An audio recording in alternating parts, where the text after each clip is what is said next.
go through Arrow. It's like $20 or $30 cheaper, isn't it? It's like 70 instead of 100. That's the way, you know what I mean? Yeah. I mean, that's what, almost a little like $22 a movie. So Yeah, that's the only thing fine. the only thing that's holding you up is you don't know if you have love for the third movie or not, right? So, Oof. Well, and I enjoyed the third movie. Some people were very divided on it. I know they went back in time, but I don't even remember the third movie. Yeah, I'm in the same boat. Cesar said that's his favorite, and I'm like, damn, Secret of the Ooze was my jam. Yeah. Secret of the Ooze was good, but I love the aesthetic when they went to the Sengoku era. They're throwing in samurais. They're out of their element. It's straight like an isekai from an anime. Secret of the Ooze was just one of those that just hit, like, everything coincided for me. Everything was perfect. Well, I mean, they went up on the humor, right? Because the first one was more darker. Very dark. And then the second one, it's like they had some humor on that first one, and they kind of like, all right, this is for kids. Let's ante up on the humor part, and that's where it went through. It was a little bit more fun vibe, which is what you always see with Turtles, right? Right. The first movie was more of the comic-based stuff, like the Laird and Eastman stuff. And so I think the second one, they were like, all right, let's like it make more like the show. Because I think we've talked about this before, Transformers, like, because you remember when they came out with the movie in the 80s, I mean, they freaking said shit in there. It's a kids movie. They're like, oh shit. And then spoiler alert, shit, you know, Optimus Prime dies, right? And so there were like a lot of kids were upset at the time because that's when they got Hot Rod, who was voiced by Judd Nelson, to be Rodimus Prime, right? So he's the one that took over. And so what's crazy was there was so much pushback on Optimus Prime dying, and then on that film, it's like when they did G.I. Joe, Duke was supposed to die in G.I. Joe. And so they changed the ending of G.I. Joe. Yeah. Yeah, they're like, and at the very end, like, he was in the hospital, like, he died. He literally got hurt. And they're like, at the end, they just threw something at like some voice tag, and Duke's okay. He's in the hospital, and that's just how it ends.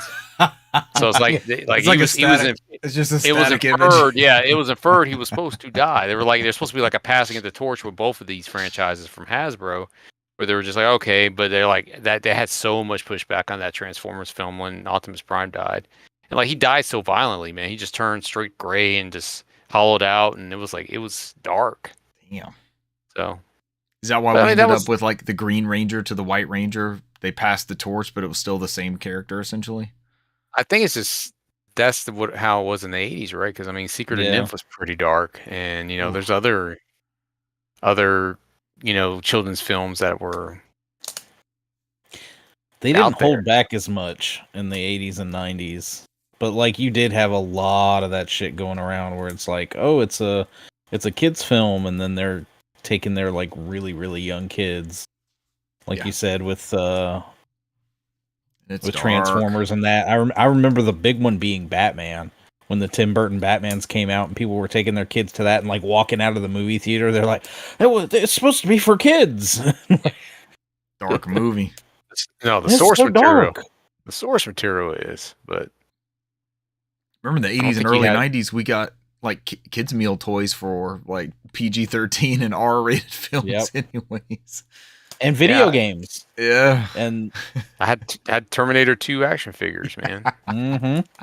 They were pushing toys and video games for all that shit, and none of it is for kids, really. We had RoboCop on NES, right? I mean, RoboCop action figures. They came out with an animated show. Came out with a Rambo animated show. And you look at the source material for Rambo, which is super dark, especially the first film. I mean, you have a Vietnam vet who's dealing with PTSD and mental illness, and you know, pretty deep. It's deep and dark. Before they pivot to him just doing the body counts, you know, and the second and third one's like, how many people can Rambo kill? Mowing people down. Yeah. Am I logged in as us? And now you're bringing it back to Turtles. Always Turtles. But yeah, I'm excited about the trilogy set in 4K. Arrow does good stuff, so and I'll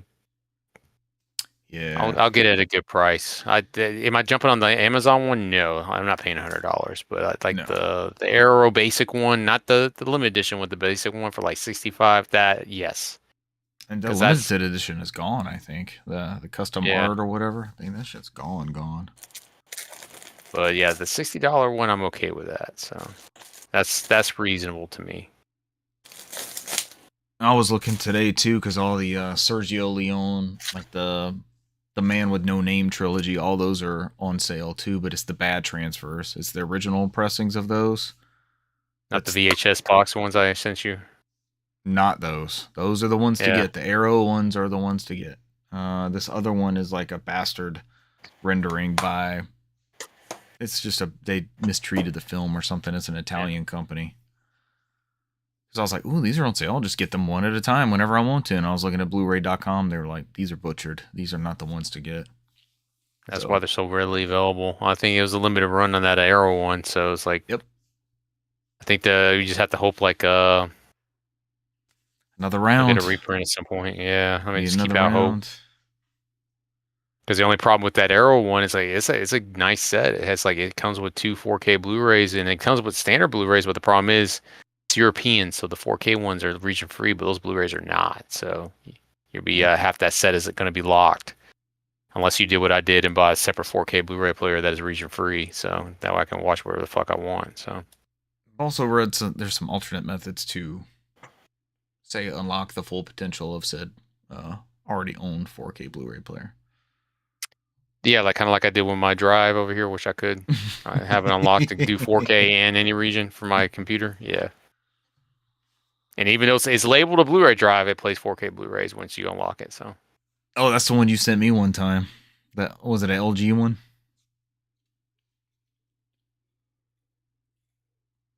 Mightily impressed. Yeah. Oh shit, we didn't invite Craig to this party.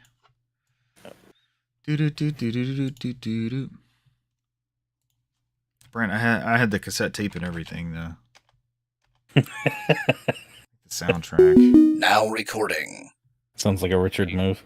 We should all have it, right? At that point, around that age, except for Brant. Yeah. Baby Brant. Why wore that VHS out? Brant might have been when they were doing the Turtles reboot on like CBS. Michael Bay. Brant's childhood Michael Bay Turtles.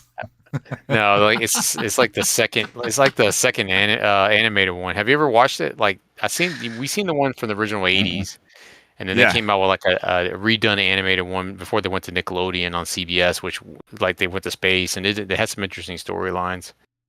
But honestly, I have yet to see a bad Turtles.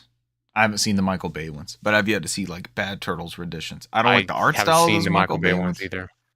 But like the cartoons, I've heard they're better than what they appear to be. So I just haven't seen it. So yeah. Brand, do you remember going to the theaters as a youngster to watch those? I said this last week. This is like my favorite. This is my favorite bit. I love the Baby Brant one. Like he's just vastly younger than we are. Yeah. Like decades. It's so stupid. Yeah. Like Baby Brant watching the Michael Bay Ninja Turtles movies. Knowing he's full well very, very much of our generation as well.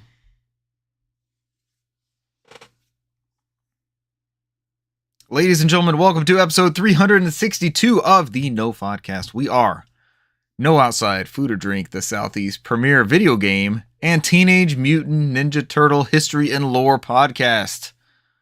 Join us before we record every episode for nonsense such as Brant growing up with Michael Bay's. Is it like part of the trademark? It's like Michael Bay's Teenage Mutant Ninja Turtles by Michael Bay and Jerry Bruckheimer. I don't know if Jerry Bruckheimer was associated with that one. I'm gonna assume not, because it was not a Disney joint, right? Wait, does that mean the Turtles could be in Kingdom Hearts, like Hank Hill now? Hill Turtles is Nickelodeon.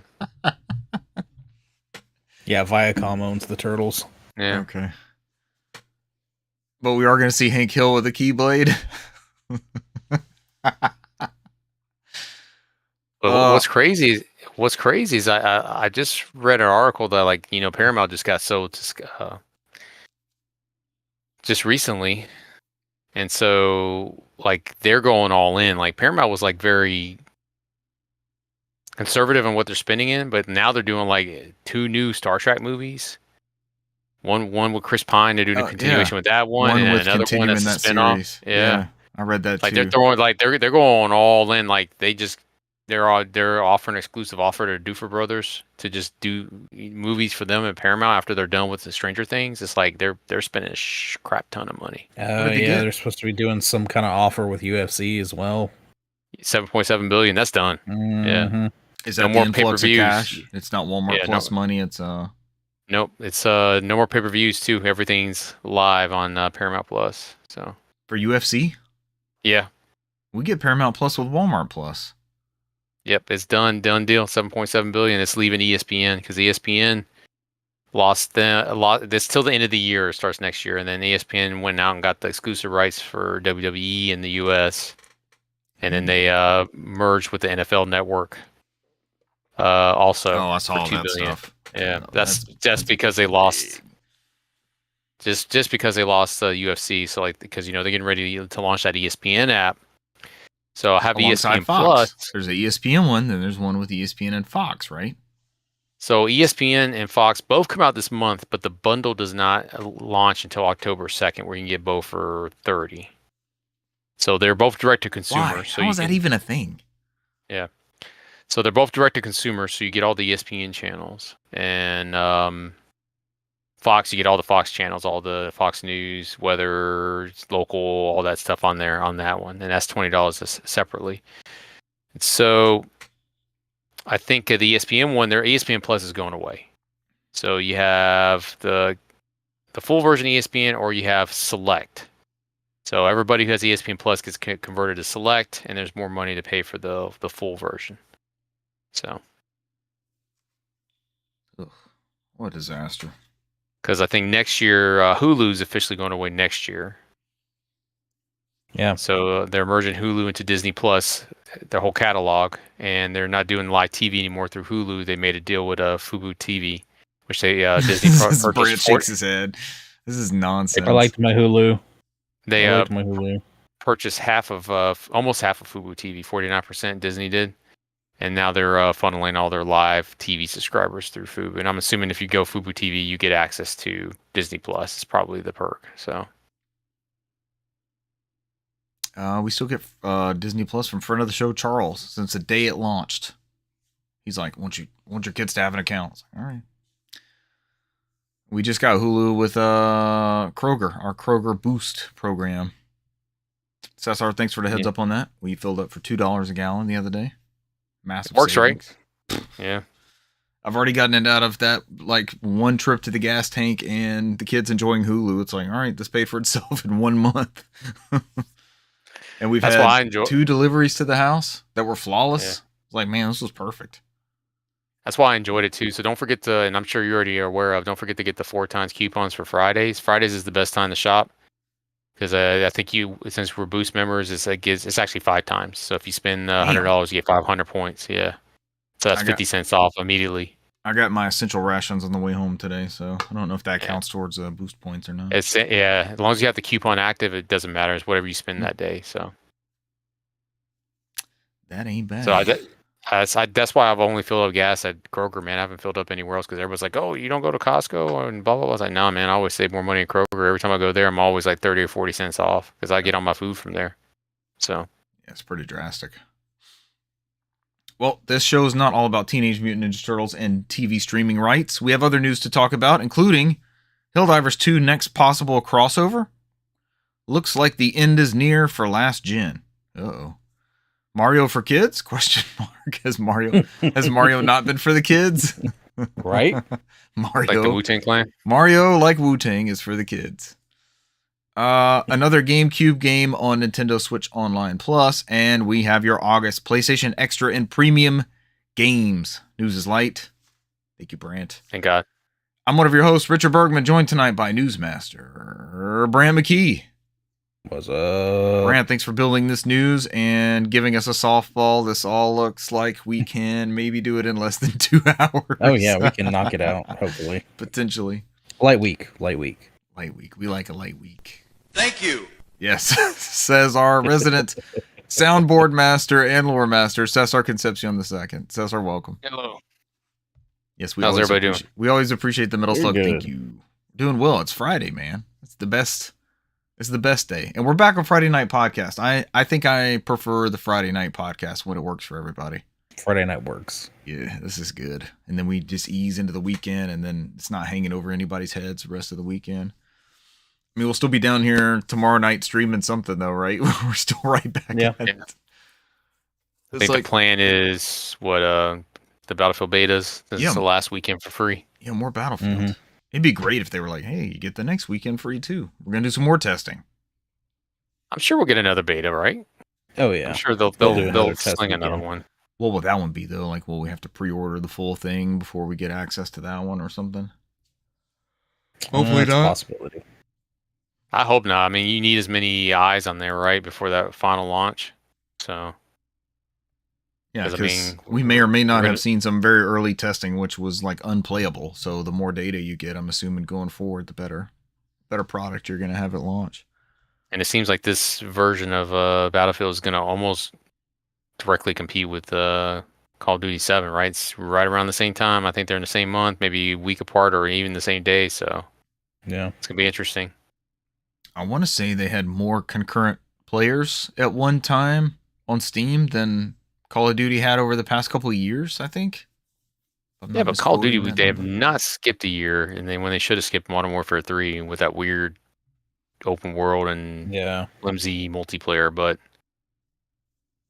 I mean, I don't know. You know, they got to get their bucks. Imagine going to that Activision board and you're like, we don't have a Call of Duty ready for this year. Like, that's not going to fly. They're not going to.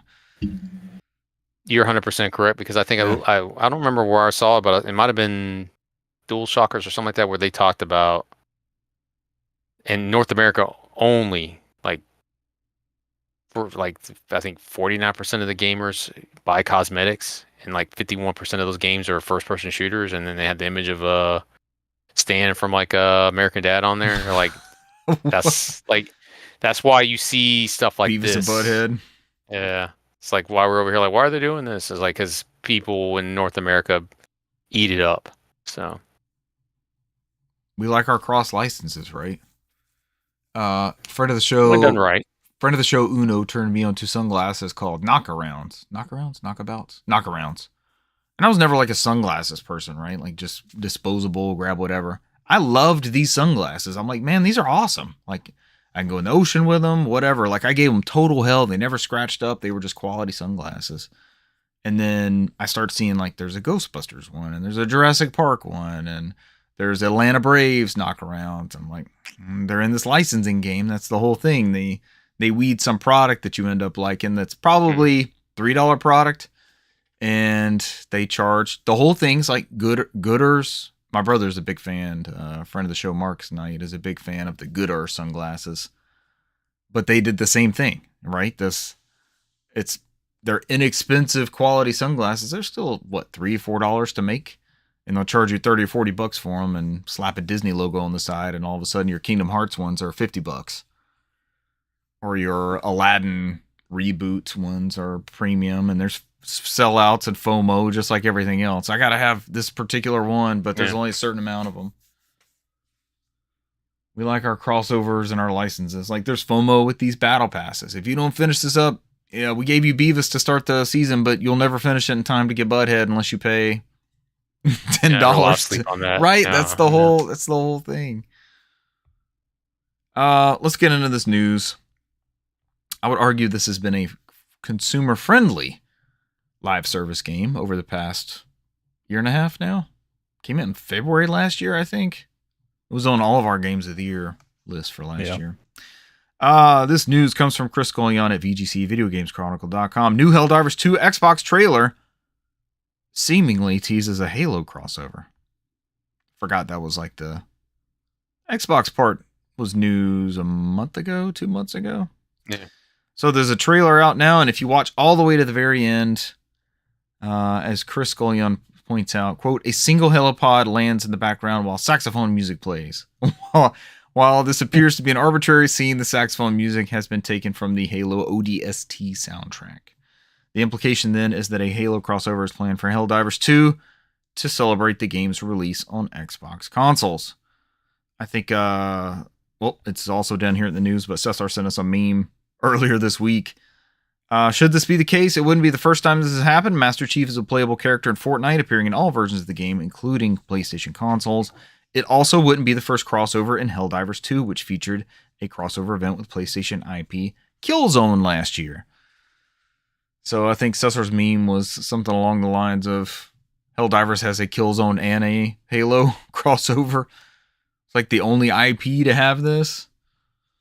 So Helldivers comes to Xbox. I don't see that date exactly. Like the 26th of this month is the same day as Gears.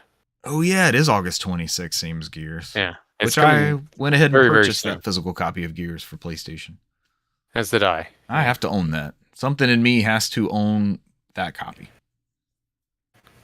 It needs it. I need those DualSense chainsaw bayonets. Might be the definitive way to play. So that's good news for an upcoming crossover. Everybody loves Helldivers. I cannot wait for Xbox players to have access to Helldivers. The more people playing Helldivers, the better. We need to get back on it. We need to have another Helldivers stream. Yeah. I know I got aggravated with it, but it's like a time and place thing for me, and I'm ready for it again. It might be time once everybody drops in from Xbox, right? It might be a good time. So, well, there'll be a content update, and we can try this crossover and all that sort of stuff. Help the community out. Help those new players have some fun. So, I know we all go through rounds of like, I'm not playing fucking Warzone for a while, or I don't. Kind of over this Battlefield thing. I think I'm done with it. I hit that wall with Helldivers, and even though Mark's night was all over us about playing more Helldivers, I'm like, yeah, I'm not having fun with that. I'm probably not gonna jump in that and play that. I'm not having fun with it right now. I feel like that was right before we got that most recent expansion. We didn't play as much of that Flood expansion that came out. I know I didn't, at least. ODST, Cesar, you, myself, and Mark's night, we played through that in one sitting. We played through the whole game at one time, I think. That seems right. Yeah. I don't think we ever... That's when I had all those 360s land in my upstairs room at the old place, right? And we just played through it at one time? Or did we play that one online? I think we did it online. We did it in the Master Chief Collection. We had to get the DLC. That's right. You had to pay extra to add that to Master Chief Collection. Brant, what's your thoughts on Halo 3 ODST, the next to last Bungie obligation to Microsoft? That's actually one of the only... actually, I think after Halo 3, is I kind of dropped off. I didn't play ODST. Oh, do we need to all play this? Oh, come on. We could. You didn't finish Reach either? We didn't finish Reach when we were trying to play through it. Were you in on that playthrough? No, I didn't. Yeah, I didn't play Halo Reach. All right, Uno might have been part of it at some point. I did play Halo Infinite all the way through. That campaign I haven't beat. I haven't beat 5's campaign either. Yeah, hadn't played 5. Haven't beat 5, haven't beat Infinite. It was me, Cesar, and 2 other people, and I think it was either Mark's Night or Buish or Uno that was playing Reach and enjoying it. But we could also play ODST. That was a lot of fun. That was a cool campaign. The Adventures of Dare, as Cesar coined it. Dare.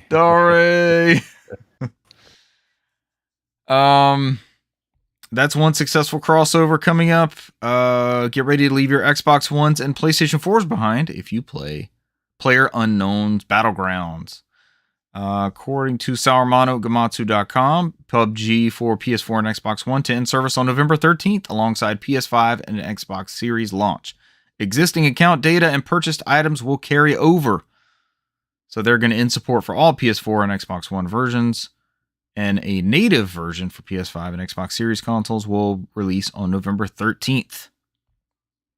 I need to check on friend of the show, Charles. He plays PUBG every single day. I need to make sure he's playing on at least a Series X or a PS5, right? Or at least get ready to start transferring that stuff.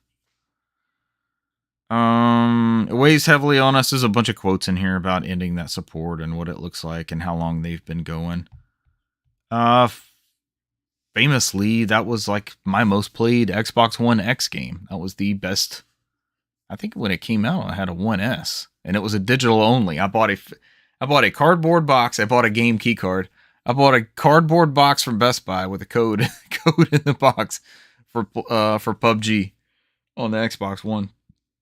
I was so excited for that to come out because we'd been watching Giant Bomb play it on PC, right? And then here it was coming to Xbox. It's like, hell yeah. That was a huge get for Xbox back in the day. Refund information. Refunds for Battlegrounds Plus and PUBG Battlegrounds will be handled in accordance with each platform's refund policy and procedures. I guess that's like some long-term plan thing you can have that gets you cosmetics and stuff. Supported specs after transition to current gen consoles. So this will be for Xbox Series S, X, PS5, and PS5 Pro. On the Series S, you're going to play at 1080p and 1440p, which gives you a 60 frames per second mode on 1080p or a 30 frame per second mode on 1440p. If you have a Series X, you will get 2160p at a rock solid 60 frames per second. On the PlayStation 5, you'll get 1440p at a rock solid. I say rock solid. It's just, we don't know that. I'm adding that into the right. Yeah, we hope.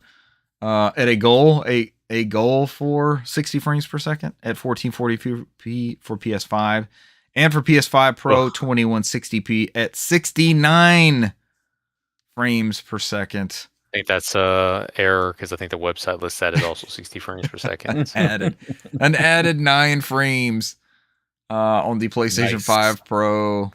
There it is, Brant. Thank you very much. Going now. Let's see if it's truly nice or nope. It says 60 frames. I think it's not nice. It's not truly nice. Yeah, it's had something else on his mind when he did that. So, oh, Sal, switching in between tabs. Sal, if you got some more people, he's not as close to the zero. He's not in Georgia. He's not in Georgia where it yells at you to insert your age documentation if you want to look at that stuff. Damn it, Sal! Get some more editors. You won't get mixed up on that. One man stop. Oh boy. But I mean, obviously, it's been crazy that the PS4 and Xbox One have kind of been. It really is trekking along as long as they have. I mean, there's still been. What was it? The Capcom Fighting Collection didn't get a PS5. A lot of the Capcom stuff. That's that framework engine though. That's but it had had to do with that engine and everything. But I mean, at some point we knew it was coming because there's been actually several. I know Genshin Impact said they were gonna stop their PS4 support. I've never played this game, but the First Descent Descendant. I'm all about the First Descent. That's one of my favorite 3D shooters. First Descendant. Let's see. They dropped their support earlier this year. Rust, the console edition. They stopped their support. Hunt Showdown, apparently, as well. But I think you're going to see a lot more games go ahead and shift. So what can you away from support? Yeah, PUBG's dropping. That's one of the big ones. That's November 13th. I mean, we got another year of Call of Duty, right? Because they already said there's a PS4 and Xbox version coming out. Yeah. Battlefield 6 is just coming out the gate, current gen, right? So I don't think there's any last gen ports of that. So, what are your other big whales though? Like Battlefield's not a whale yet. Overwatch is Overwatch playable on both? Yes, Apex is playable on both still. Okay. Fortnite, those are your big ones. You still play Fortnite on a base Xbox One console? I think so. Yeah, I haven't tried it. Same as Minecraft. Minecraft is also another. I mean, once Minecraft support goes away, that's huge. So Minecraft just dropped the support for that. What was it, the VR? VR, yep. I think that's just because they didn't want to rework that engine in there anymore, and because just the amount of people using it. So I'm looking at this. I'm looking at these screens on Gamatsu. I can't tell a huge difference. I mean, they're just screenshots, but it's kind of hard to tell a big difference between the native Probably. PS4 and PS5 copies, right? I It mean, doesn't look the biggest drastic. thing you see in there is an increase in resolution and increase in sharpness, right? It's doesn't Right. really change the art assets that much. So you probably, unless you're playing this all the time, you're like, oh, I see some more grass here. Like if you want to look at stuff that sees it like a big generational gap transition, is play Apex Legends on Switch, and then play Apex Legends on Switch 2, and that's like Drastic. night freaking day. It's like the Yeah. grass there is painted on the Switch one, and it's like you actually have foliage. Just that Switch 2 one is very impressive because it's on par with the Series S console, and it hits 60 frames, and it's Might need to try that 1080p. one out then. Yeah. I've had a lot of fun with it. It is it is the de facto way to play it outside of playing it on the ROG now, since it went away from Linux because of the anti-cheat. Mm-hmm. So it plays beautifully on the Switch too. So I need to give that one a go. Do an Apex stream. Are they still trios only? They do like seasonal quads and stuff, or do they have? They do. Yeah, it depends on the game. They'll put in quads. They'll put in their Battle Royale resurgence without having to pick up the tag. So I mean, they kind of change up some game modes in there. It just all depends on when they do it. So I would love a PUBG resurgence. I think that would make it more. Let's go for these shootouts instead of trying to creep around and then we don't see anybody for 45 minutes and then we lose the first gunfight we're in. Those moments. Most of the time we die in the gas right if we're too far away. That's usually what gets us. We fuck up and we'll mess up and like. The gas is oh crap! I didn't realize that we were so far away. You know, we have more time, and we're like drowning in the mist. Stephen King's Mist. Oh god! Not Mist for the port to the PS1. Oh god! I mean, why are we mentioning all these Mist lores? I'm trying to think if there's ever a situation where I would just be like, yeah, I want to play Mist. I always think fuck Mist, except maybe Stephen King's Mist. I feel like if I was ever sent, I think for me, if I knew I was like, all right, if I went to work every day and I left work and I went home and the only game I had was Mist, and I knew I've truly entered the highest level of hell and I'm being tortured internally with my soul, you would quit video games. You're forced. You're in hell. It's like you have to. Yeah. It's like you just go to work. That is you go to work and you go home and play Mist. You go to work, go home and play Mist. Let's stream it one day. The next time we're all together, we're gonna fire up Mist. Which level of hell? Mist. I mean, I can. I still have. Until December, I still have the highest tier. So I have not purchased a copy of Mist, but I do have the PS5 and PS4 one because I have the highest tier until December. Which I'll make it last till then. I might have it on Sega Saturn. I know I have it on PC. But I might have Mist on Sega Saturn.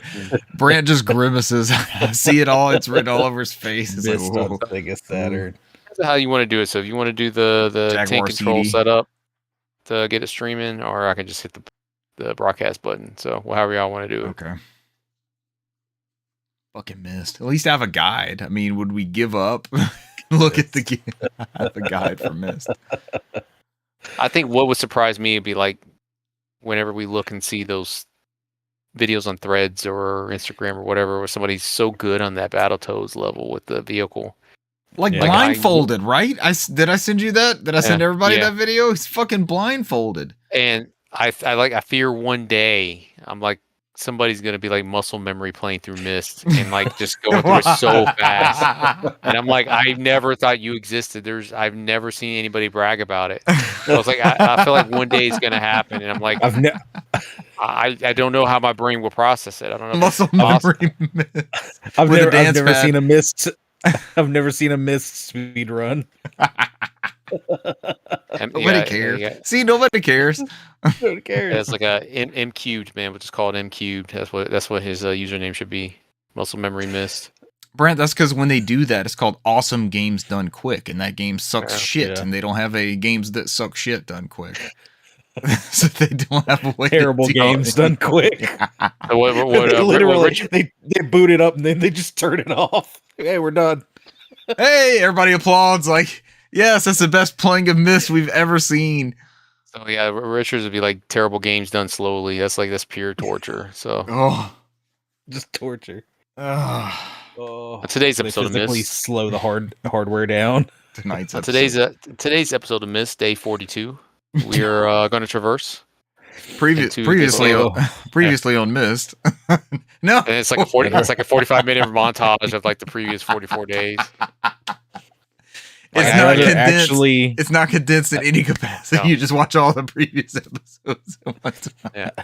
I would rather actually be I- transported to Silent Hill and have to walk through the hellish mist with the Dogs jumping out at you and the nurses weird and dogs stuff. and the I think Mannequins.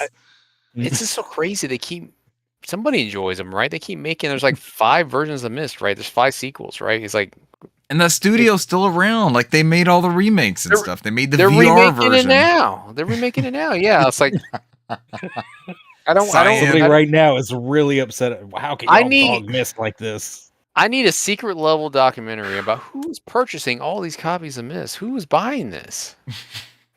We just haven't seen the light. We all need to. It's we a all need money to do it laundering together. scheme. I have yet to meet anybody like it's a pyramid scheme is what Brand's saying. It's like they suck you in there. Like, all right, like you're in here now. You got to sell 1,000 copies of Mist to get out of it. And you're like, fuck, I'll just sell 1,000 copies as soon as I can. But I've Hey, yet. we to came I up with have some not- more cash. You gotta make a new Mist game. We gotta sell some more copies. We gotta increase the pyramid. But it's like I have yet to meet anybody in my life, and these almost 42 years I've been alive, that Mist is in their top 5, or like I've ever heard the words Mist. Like, what is my favorite Right. game? And Mist Greatest comes game out of there. all time. Because I literally will forget half my childhood. I'll just remember that moment where somebody's like, "Yeah, I met this dude. Told me Mist is his favorite game. I don't know what's going on. There's I no know way." I know a Mist defender. He's on Michael's. He's on Michael's show. There we go. So there is somebody. Yep, he grew up with no console anything. He was all PC games the whole time. And Mist is Most like people way talk up about on his point list. and clicks, something like Mist. They immediately just go to Monkey Island, Mhm. not Mist, Which actually has character, not Mist. right? All right, no more. No more Mist. We're not Yeah. the Mist cast. How do we end up with this is such a long bit? We're on to family friendly Mario here. Tell us about that family-friendly Mario. So I have the article Tickle me, here. Mario. Was there a Power direct for this Mono. one? Brent? No, surprisingly, no. No Hello Mario app direct. Yeah, they should put out at least a 15-minute direct going over all this. I know they announced some of this a week and a half ago or so, mostly because a lot of it's already coming out to the Japanese market first, and then it's coming over here a little later. But toward the end of this month, August 26th, they're releasing a free app for the Switch, iOS, and Android called Hello Mario. And if you watch the little trailer on it, it may look familiar to something else we've already had for years. The start screen for Mario 64, where you can like stretch and squish Mario and like distort his face and drag him around. But it's, just the more cartoony Mario. Mario FaceTime. And along with this, like I said, there's other products coming out as well. There's like a whole set of blocks. There's like a 3 set, which is just a couple characters, and then there's like Mario and Friends wood block sets that showcase Mario, Luigi, and like the fire flowers and pipes, and like you could have your infant sit there and play with Mario blocks. It's for the nerdy parents. But these blocks also To play these some of these blocks will actually double as amiibo, which is interesting. NFC blocks. NFC blocks. Have the tariffs also been levied on the NFC blocks yet? I would assume they will. Not yet. Those little wood blocks with an NFC chip in them are going to be freaking expensive. Oh yeah, it's happening. There's also a board book, which I'm assuming is just like either like a little pop-up book or just one of those like, again, the infant-friendly, like really thick cardboard page books. I've been bored of books for years. Oh, ho, ho, ho, ho, ho. Called Hello Mario. Also, it's parents and children can enjoy one page at a time, opening Mario's mouth and turning his face around. Don't you enjoy all books one page at a time? What does this happen? What are we doing here? Right? There's also other visual content. So in the series, there's stop motion short videos. Mario shows a variety of expressions and movements. But I, like most other people, thought Mario was always kid-friendly and family-friendly. But it is nice, I guess, that baby's first Mario, like indoctrinate baby's children. first Mario. Yeah. Get them on there early. Giving nerdier parents something to buy their kids. That's what it comes down to, right? Like the ones that'll get the sorting hat from Harry Potter and try to get their kids to pick a house as their babies, or I mean, I thought this was kind of cool, like the 3 Pokeballs and they like crawl to the starter Pokemon. Yeah, and there's some cute stuff. Yeah, they put out the little Pokemon stuffed animals. I've seen that. That's pretty cool. I was trying to wait till Cesar Cesar's coming now. So I'm dropping back a little bit. We have the option to. And look, all right. So I need to show you. So there's marker on there that I managed to get out $5.95. So I have a complete PC copy of Myst that I paid $6 for. I was about to say that better be the PC big box and not the actual strategy guide. No, the guide is strategy guide is okay. I was about to say if the guide is that thick, there's no freaking way we're playing that damn game. This is the big box, and I don't collect PC big box games, but they sold a shit ton of these, and I managed to find one at some point. So performs under Windows 95, suitable for all audiences. Windows CD-ROM. This is a CD-ROM version of Myst. More importantly, it has the strategy guide. So that alone was worth it. Only way to play it, I guess. But I also have Myst for the Sega Saturn. No, I was not wrong there, which was published. That's what I was giving a thumbs down. No, but I have to point out I have 2 copies of Myst at $3.03. I have a combined less than $10 in all my Myst purchases. I don't know if that's I don't know if you lead off with that when you try to brag about anything. So. Right. How did they get it on one disc? Isn't it like 6 CD-ROMs in there? How did they get it to one disc on the Saturn? I think it's at least 2 or 3 on PlayStation. Yeah. So sorry, if we play that on the PlayStation Premium, whatever, did they make us change discs? Like, will they make us go in, like on the PS3 on Metal Gear Solid 2 and make us change? Okay.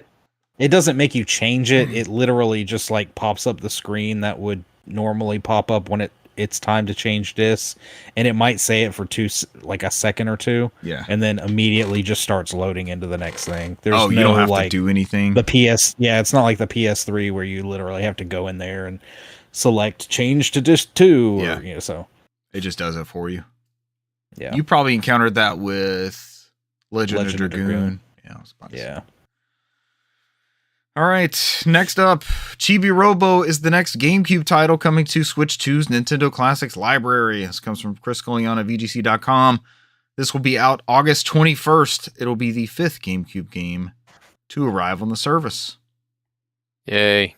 You can read about Chibi Robo anywhere you'd like. Now we have to have the debate of whether it's cheaper to actually buy a GameCube and this game on disc, which is super expensive, or to buy a $500 Switch and a $60 expansion pass, which would also give you access to other games that are not Chibi Robo that are also very expensive in that GameCube library. I'm glad more people can play this. I have a sealed copy of Chibi Robo somehow. I don't know if it was like a manager's copy when I was in retail. Yeah. It says $19.99 on there, so I don't know if it launched at that price. That SKU did. But I'm very pleased for this to be way more readily available. The Japanese copy for Nintendo GameCube is like $15 shipped. Yeah. It's also very inexpensive. But that's a big get for this NSO. If you're trying to stack value and figure out what that looks like, you got Wind Waker, you've got Soul Calibur 2, you've got F-Zero, what did they call that one? GX. Mm-hmm. Now you've got Chibi Robo. What have they added? Have I gone through all of them? I think that's it at the moment. We're gonna get Luigi's Mansion. Wave Race? I don't think Wave Race is isn't on yet. there. Okay. God, that's a good game though. But yeah, Chibi Robo is easily a $200 to $300 game. Yeah, we streamed it. Mario Super Strikers. Oh, Strikers. Yeah. That game was awesome. Might show up on my games of the year list. I had a lot of fun with that. I want to play that one again. I think we could get good at that. There's so many good 4-player GameCube games, especially those first party. Kong. That's like That's the what you- Seth Rogen version.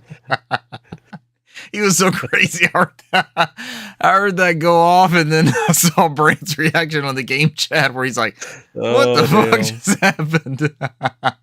in the Turdos. The Turdos. That's what it was. We named that episode the title Donkey Turdos. Kong colored Birdos. They had Donkey Kong flesh on their Birdo skin. Oh my god, I would play that again. We need to break out, now that Bleach has a camera, we need to break out the game chat. Just any game chat game again. It could be the Zelda Four Swords Adventures that we were playing, but god, that would be a lot of fun. That would be super cool. So look forward to Chibi Robo August 21st. They announced that over a week ahead of time. It's kind of strange for them, right? Is that just throwing a bone out there? Sometimes they announce them in advance like that, and sometimes they do it day of. So, because this is one of the previously announced, like we knew it was coming at some point. Just like Luigi's Mansion, I think Cesar mentioned Wave Race is going to be one of those they've talked about.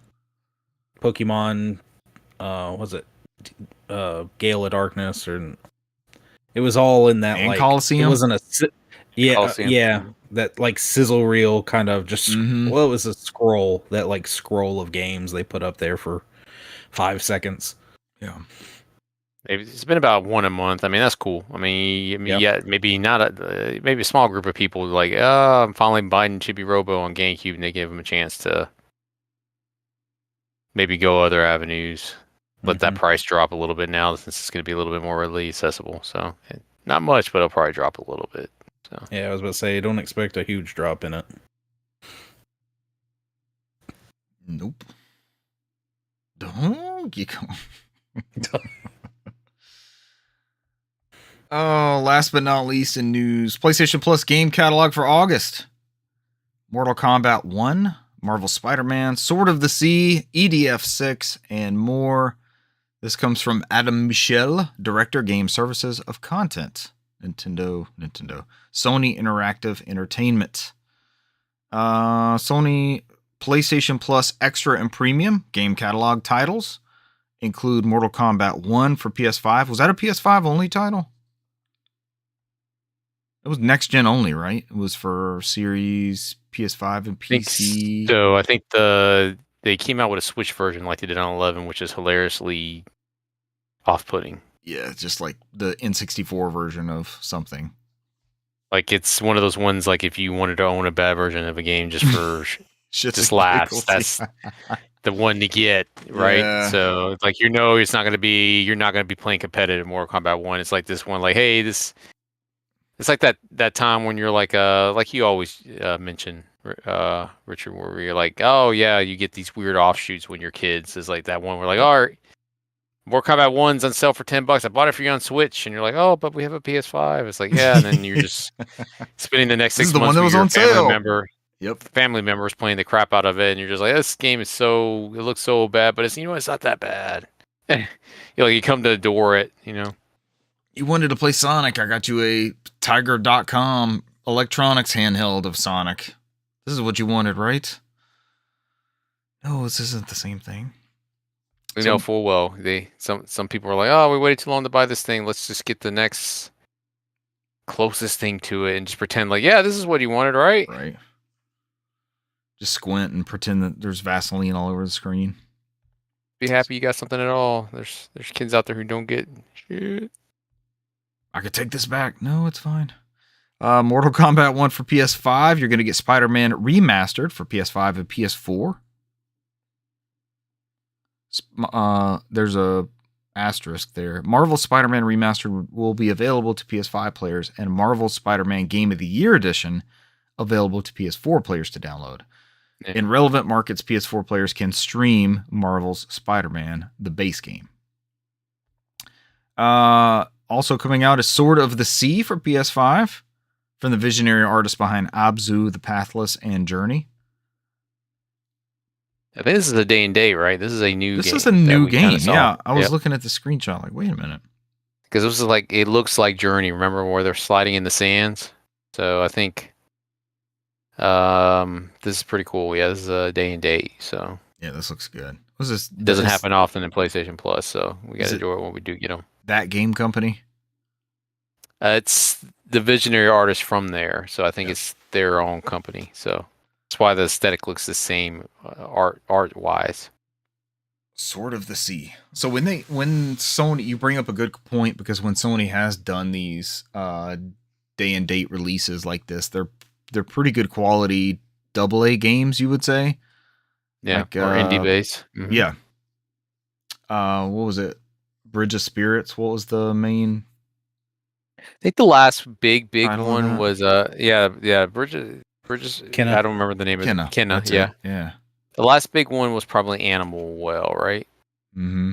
Which that was like day and date, which I think is still on there for now. So And another solid AA title. After Sword of the Sea, you have Earth Defense Force 6. That is EDF 6 for PS5 and PS4. EDF. It's a co-op game. How many people can play that? Great question. I don't know. Just 2, maybe?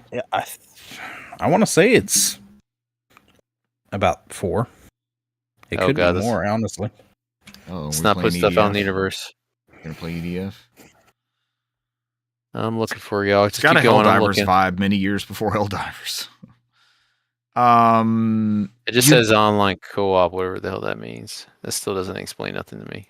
Remember the back of the 360 cases? It would say like 2 to 6 or System Link or Xbox Live Online. When it would be in like green or orange, and it would tell you how many players could get on there. Oh man, now I gotta type. This sucks. Right? Next up is VanillaWare's Unicorn Overlord. So yes, Brandon's correct. It's 2-player split, 4-player online. So we could play EDF 6 online, 4-player As co-op. long as we all had that same service, which I think is the middle tier one. I don't know if all of us do. Or buy a copy. I'm sure it's not super expensive digitally. I think I might have a copy somewhere. It's many years later. I don't have as many GameFly sales where I usually buy the random shit like this as in the past, but that's usually where I got my games like these. Same. I feel like I fell off that. Probably the second half of the PS4 life. I mean, they don't have it as often as they used to, and everything they do is more common now. Where it's like, oh, that's gonna be Mhm. $20 during holiday sales, right? So it's like, They almost prelude a price drop. It's like, ooh, this is a good deal. I've been waiting on this one, but it's going to be the MSRPs now, $29.99 instead of $49.99. Unicorn Overlord from VanillaWare. It's like a tactical RPG. I feel like we got this, Tactics Ogre, and like one other game all in the kind of all at the same time. We got a bunch of tactics games after years of no tactics games, and we have Final Unicorn Fantasy Over- Tactics coming up. Unicorn Overlord's a great game. So I think the only miss of that game is that it did not release on PC. There's no Steam version of this or PC copy. So this is console exclusive. Yeah, I think this is only on console. So I think for some reason I have the PS4 one, but I think it has a PS5 upgrade. I believe so. Yeah.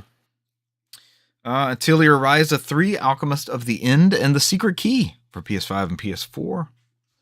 Play it while you can, because this game will be delisted in November. For the DX versions, I think they're all called. The deluxe. Yeah, deluxe. And they are digital only.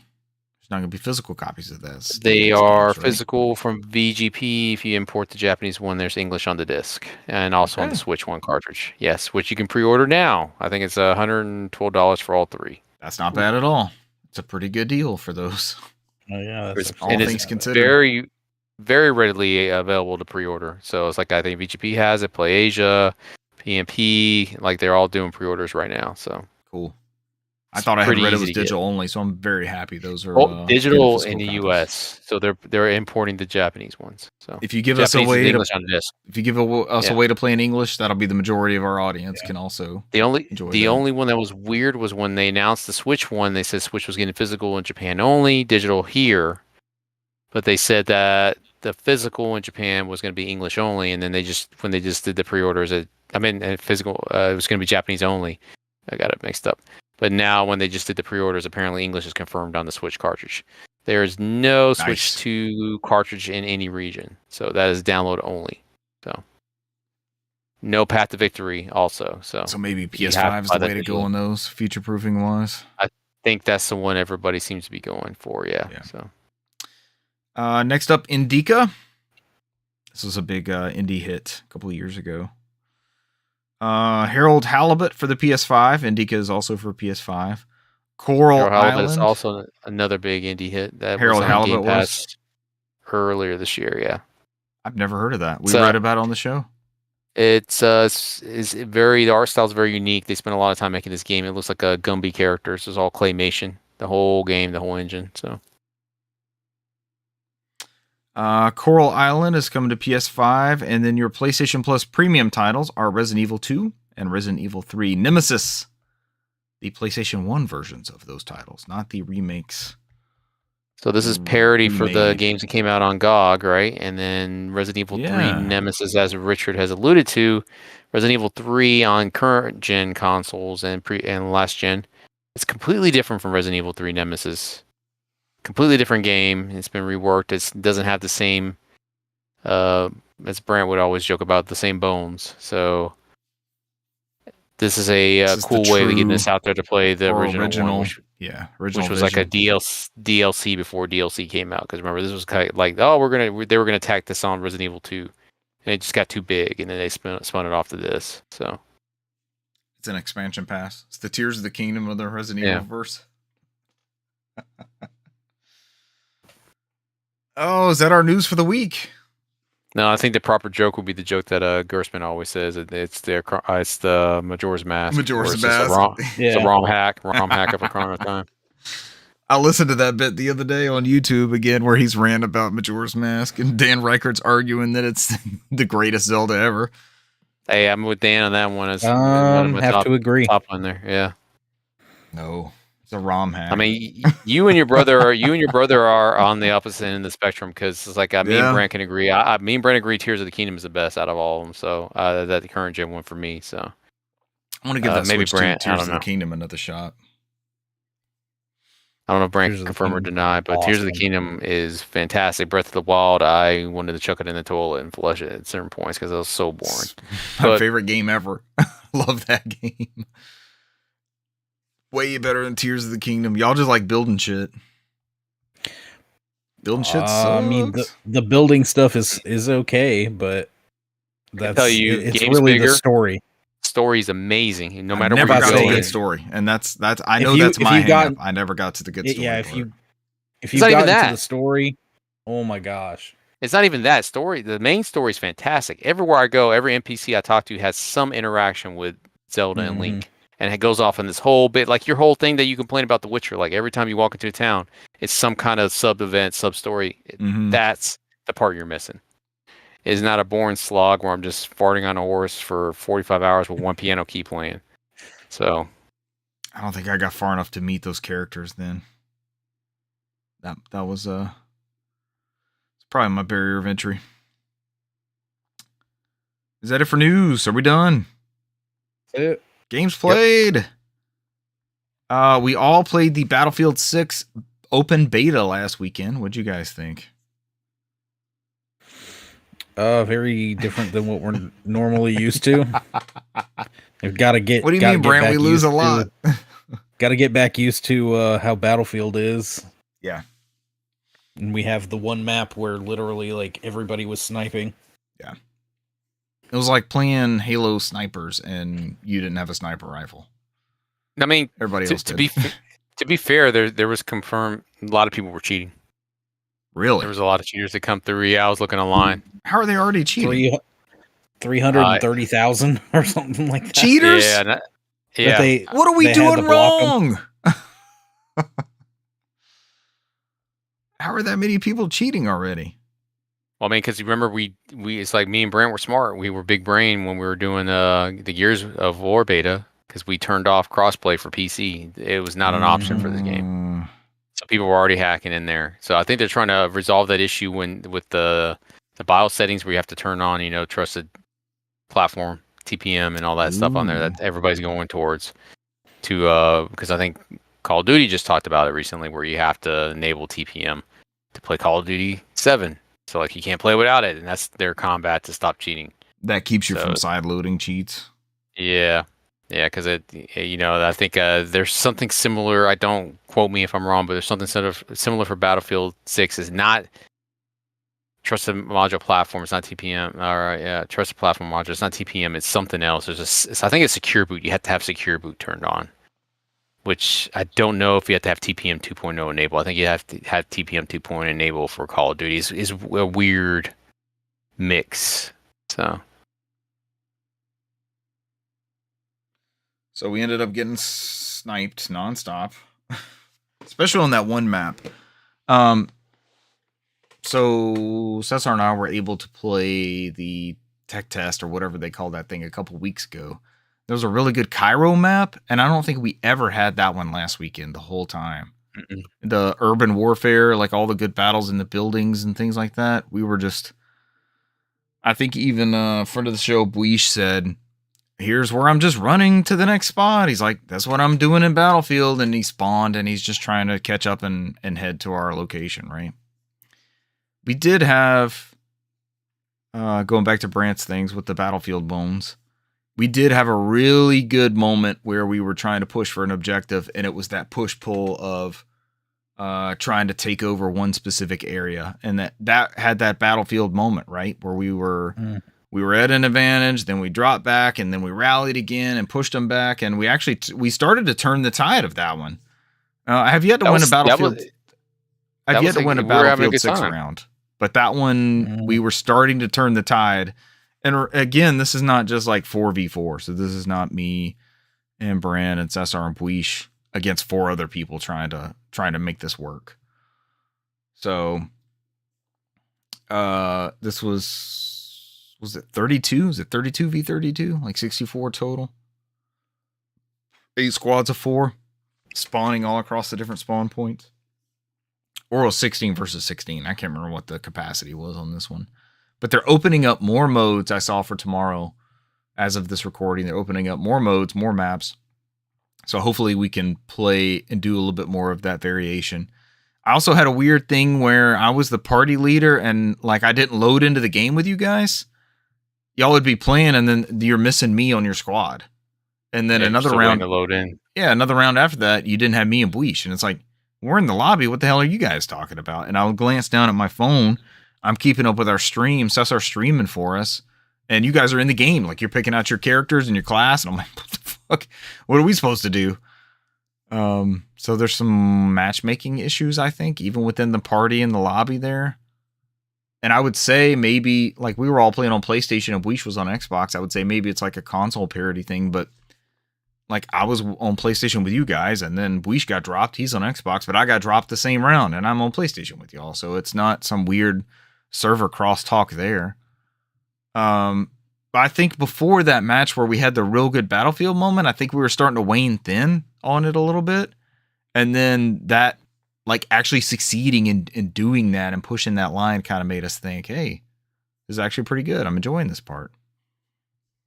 So I don't know what you got, how you guys felt overall with that whole beta that we gave a shot to. Y'all kind of changed my mind on it now that you said there's a shit ton of cheaters out there. So let's give that a go when hopefully they've knocked down on that some. Mm-hmm.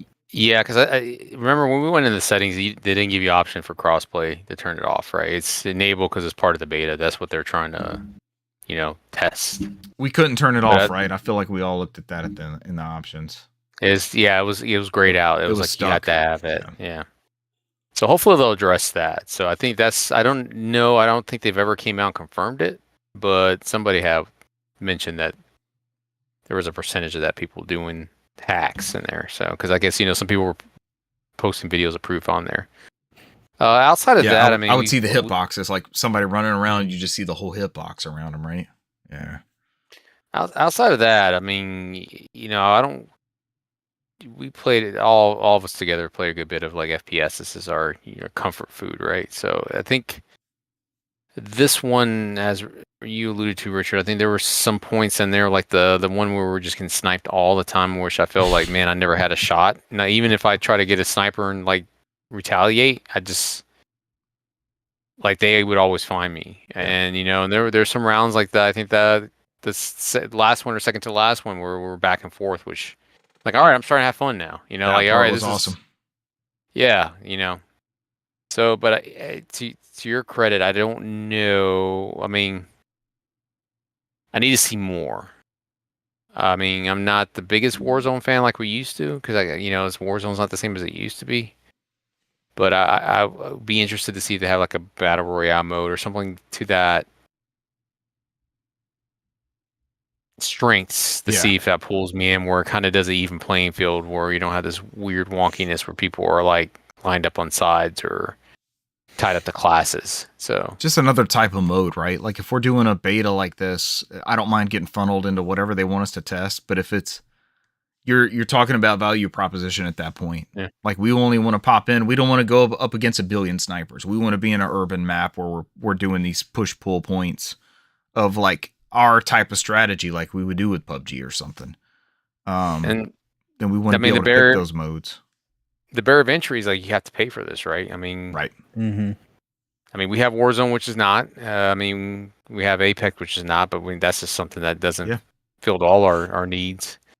And the only one that we enjoyed that we paid for was like PUBG, right? It's always tough to come back to because it always feels like you have to be in a certain mindset to do PUBG. So it's like we paid for PUBG like 10 years ago. It's been that long. Like we just talked about earlier in the show. Yeah. They're discontinuing the Xbox One and PS4 versions. It's been a long time since we paid for one of these type experiences. Is the campaign enough of a value proposition? We don't know. I don't think the multiplayer is there yet. Would I pay $40 for this multiplayer mode by itself? I think so. It's a safer bet than 70, I think, right now. Yeah.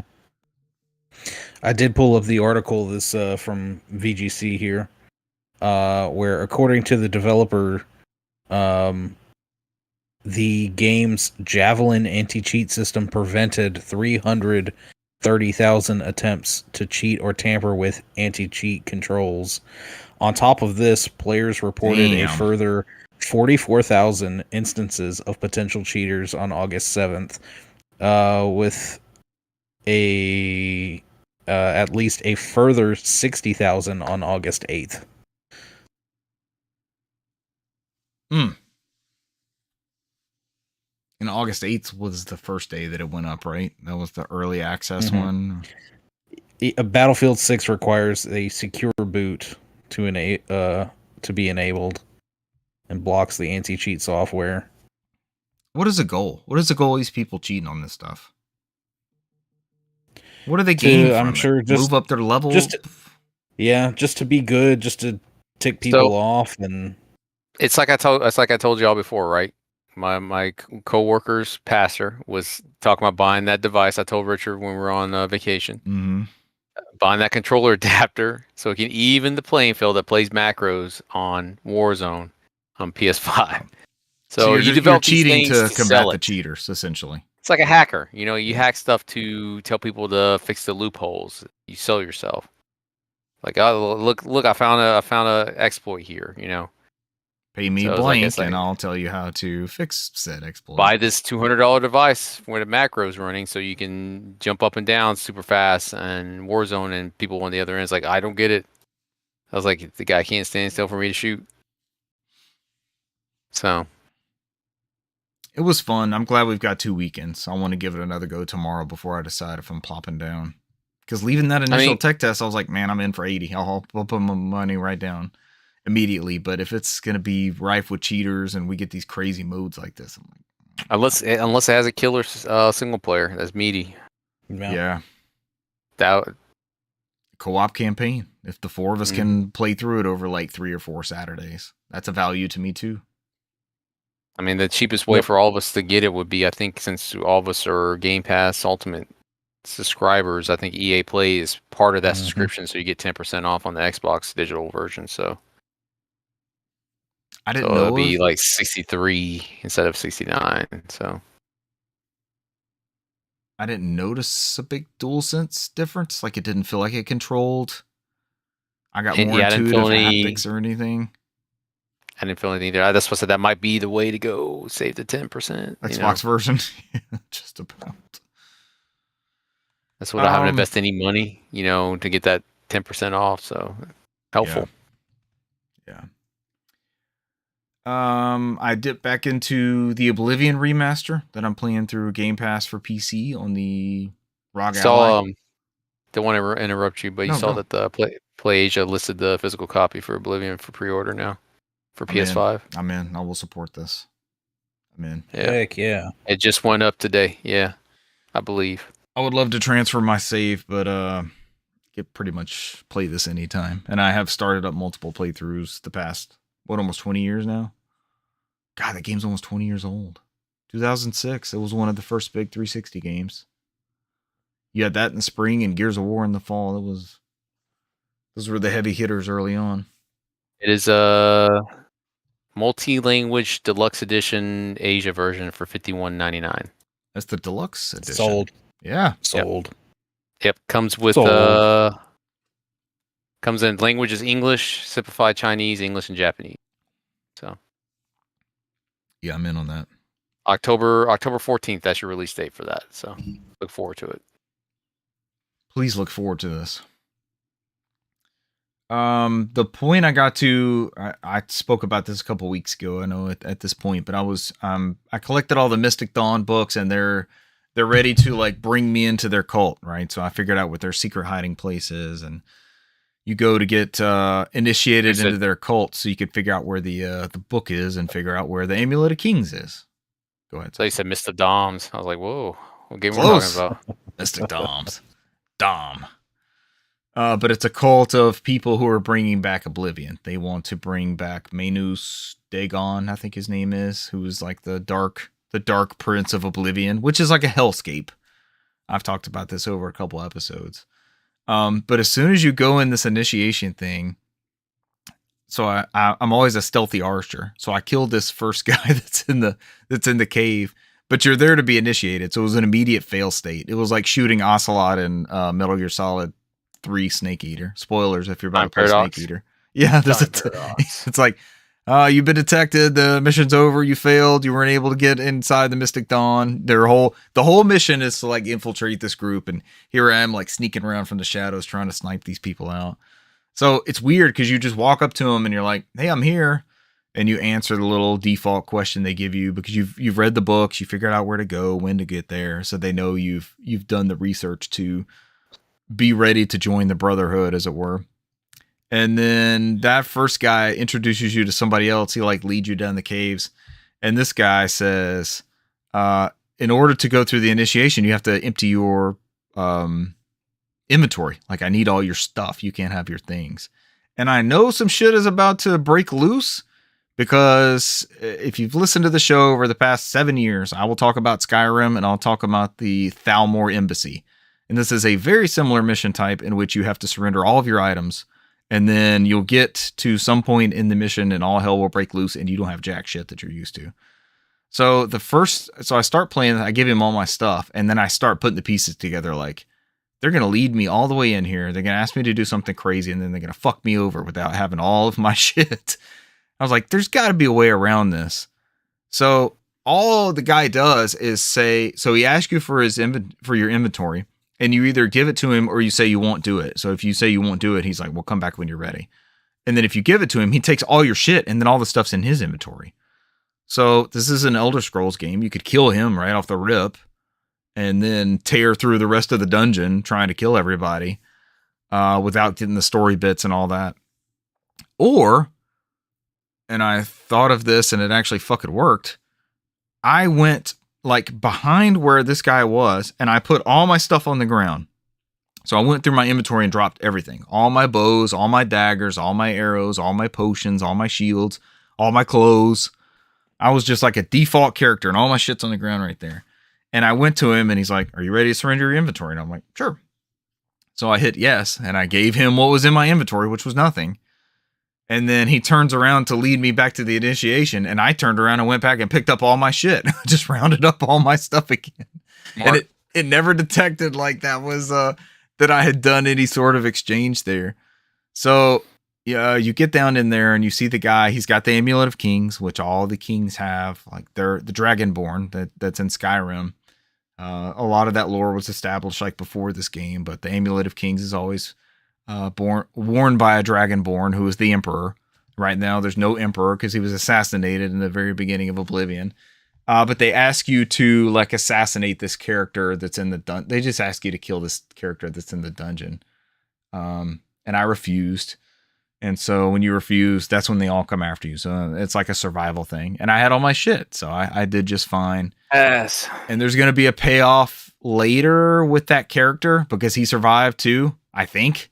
He made it out of that first chamber, and we still had to fight probably 8 to 10 other people getting out of there. But I think he made it out. And there's somewhere that you can find him down the road and get some attributes boost where he's like, "Hey, thanks for bailing me out back there."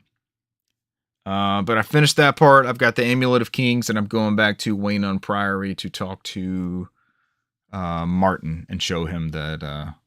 Well, no, I have the book. I don't have the amulet because the guy who wrote the devil worshipping book or whatever they want to call it walked through into Oblivion with the Amulet of Kings. So we got to find a way to get through there and get it. Acquired. There was a AliExpress. You guys ever buy anything off AliExpress? Mm-hmm. I'm hit and miss with it. I sent Brant some EverDrive flashcards because I want to get like the N64, My Summer Cart, and the Seiru, the Sega Saturn one. I want to get that off of there. But there was a deal. Wario had posted this. You could get like a local shipped version of the Miu Mini Plus V2, like one of those little retro handheld things. Mm-hmm. This just came in like 3 hours ago. I have yet to be able to test this, but I haven't really messed with these. I bought like 2 of them before I got the Steam Deck and started down the ROG Ally path and all that sort of stuff because I knew like these are going to be way more powerful devices to play these sort of things than these dedicated handhelds. But I'm just a sucker for, like, I just got this thing out of the package. Like, I'm still just a sucker for like this type of aesthetic, right? Like a device that just looks like this and just plays games. Doesn't do other stuff. You don't need to boot it into Windows or Linux, and it just does this and does this well. But I'll load this up and give it a go and see what it's about. Maybe next week I'll talk a little bit more about this. It's got RetroArch on there. My headphone jack. That's a rare feature on electronics these days for some ungodly reason. You can't have a 3.5 millimeter headphone jack. I'm very worried they might get rid of those for our controllers going forward, but the Switch 2 one has one, so maybe that's a promising step for the future. Promising sign. And that's it. That's it for me this past week. All right. So for me, I think I've mentioned this on the podcast previously. I've decided to, for the 19th time, start up a copy of Darksiders War Mastered for PS4. I love it. And go through it, right? Yeah. So, War I think Master. Richard's talked about this before. When I think you try to play this too, right, Richard? I feel like you've mentioned it. Yeah, previously. I've tried to fire up Darksiders on a billion different things. Looks good. Sonic doesn't look bad. It's kind of washing out the image from what you guys can see, but it looks like it moves right. It looks really good, actually. All right. You're playing Darksiders on PS4. Yep. So, and anyways, let's see. The game goes into detail, like you get this prologue when you start it up, that there's 2 kingdoms at war. It's heaven between hell. And then you have the emergence of the 3rd kingdom, which is humanity. And so apparently they paused the war between heaven and hell until the 3rd kingdom has fallen. And so it fast forward into a point where you hear a call where War, one of the horseman of the apocalypse, arrives on Earth, and he starts the process of the apocalypse. Actually, he was supposed to meet up with his brethren and start it, but he knows that the war was already happening without him in it. And so as you go through, this is like the tutorial stage where it kind of shows your abilities to dash, little open world maps, your attack buttons, which are, tied to your light punch, high punch. It goes through. It's like it's a long tutorial where it kind of drags you on there and gives you more of the story. He ends up fighting this being called the Destroyer, which kind of zaps away all his strength. It's kind of like the whole God of War thing, Metroid where like every time he started, or Metroid 2, as well, where he's all powerful and they take away all your strength, and the Destroyer ends up killing him. And so he ends up going in front of the council, who tries to blame him for starting the apocalypse way too early. It's like it wasn't supposed to start yet. And he's trying to clear his name. And so essentially he's like, hey, let me go clear my name. Let me go back to Earth. I mean, at this point, because they're gonna end up killing him anyways. And so he's like, just let me go back to Earth. Let me try to clear my name, because if I don't succeed, I'll die anyways. And then you're just consider your sentence served. And so they end up agreeing with it, but they wanted to like anchor him down, so they summoned the Watcher, which I think in English is voiced by Mark Hamill, which he does a pretty good job. I think surprisingly in this version of this game on PS4, there's a Japanese language track, so I've actually swapped to that one, and it sounds pretty good in Japanese, believe it or not. And that's just on the PS4 disc? Yes, that's native on there. Yeah, That's I think cool. there's native on the War Mastered versions, because it's just an option in there. And so he throws you back on Earth, and he knows it's several hundred years in the future. Like, humanity's already died out. There's just zombies all over the place. You still have a bunch of demons running around, and some angels are flying here and there. So as you go there, the Watcher tells him, like, all right, they cut a deal with a demon called Volgrim, who is willing to help you, which is it's kind of like you pay this much. It's like their shopkeeper there in that world. So you're tasked to kill zombies to get souls to complete the contract, where he opens up a shop, and he gives you more bits of the story, where he tells you, like, yeah, the Destroyer runs everything here. He's up in that tower. Go this direction, and there's a demon called Samael, who's also being held captive by the Destroyer. If you free him, he will help you. And so, like, at this point, he's a little cautious, because he was never supposed to coincide with angels or demons. He's kind of like a neutral party, but it's kind of like the environment he's in there. So as you go through, you get more access to the world map, which is very, very, this game, as I've seen this compared to Legend of Zelda, is very much like Legend of Zelda. So you have an open world map. You're able to see treasure chests and different abilities up top, like the hook shot. If there's a hook shot you get later on, you see a chest you can't get yet, you're going to have to backtrack and get it later. There's little hidden areas, and there's areas locked down by you have to beat enemies to get access to the next area. The battle system kind of reminds me like OG God of War on just the battling mechanic, just because of the fact that you can one-hit kill people with grabs, kind of like Kratos we used to do. You just grab people and one-hit kill them. Rip them in half. That part it reminds me of, but it does remind me of Ocarina of Time, when that mechanic was introduced, where you can hold down L2, it zooms in on the character you're fighting, and you can use the right stick to swap over to the next character and zoom that character on there, as kind of like you're focusing on there, like a Navi. So it's a little bit of both. It's very, very Zelda-like, very, very Zelda-like, without having to do the maps and the keys and whatnot. I mean, there's some events on there where you get to a story mode, and like, to pass, you have to. I'm being held down by shadows, and you have to go into these little mini dungeons. Complete the mini dungeon, which might be like, survive for 5 minutes or kill 100 enemies, and then you basically unlock the ability to progress further. So after you get so that's, I digress, and that's just the game design. Like, that's how the battle system kind of plays. Right. So I'm at the point now where I've freed Samael, and you got your first boss battle, which was pretty tough. And he says he's not a fan of him or the Destroyer, but he's going to help War so he can beat the Destroyer. So at this point, he's like, yeah, the Destroyer's in his ivory tower over there. You have to beat these 4 bosses to get access to that tower. And so it's like 4 separate dungeons where you have a main boss. And he's like, I advise you to fight. There's this giant bat you have to go to. I advise you to fight her first. And that opens up to a new dungeon area where I'm trekking through and trying to get to that boss battle.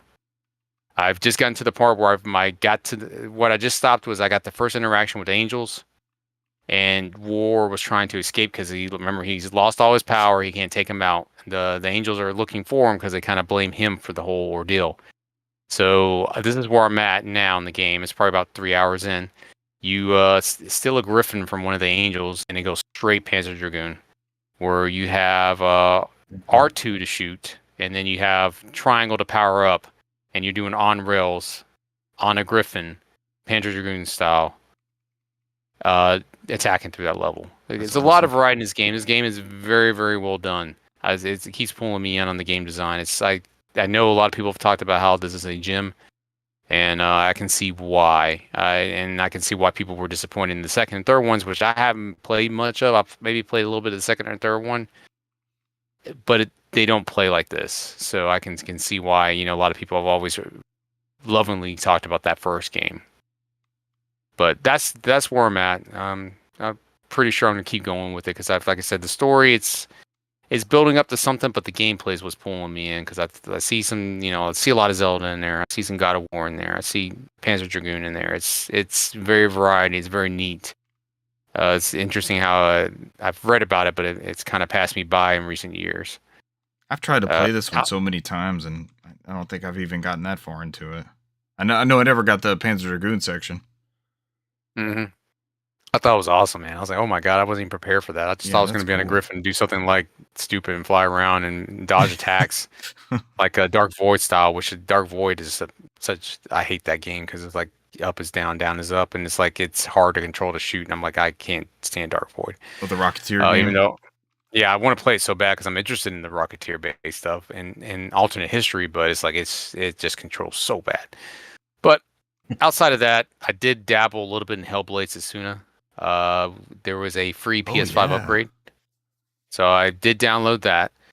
It does play, I think, 4K, 60 frames per second. I think if you have a PS5 Pro, it does 120 frames per second performance, 4K 60 on graphics. And I've kind of done the performance one, and it plays very smooth. This has been a while since I played the second one, and I haven't played the second one yet. I got Game Pass to play it.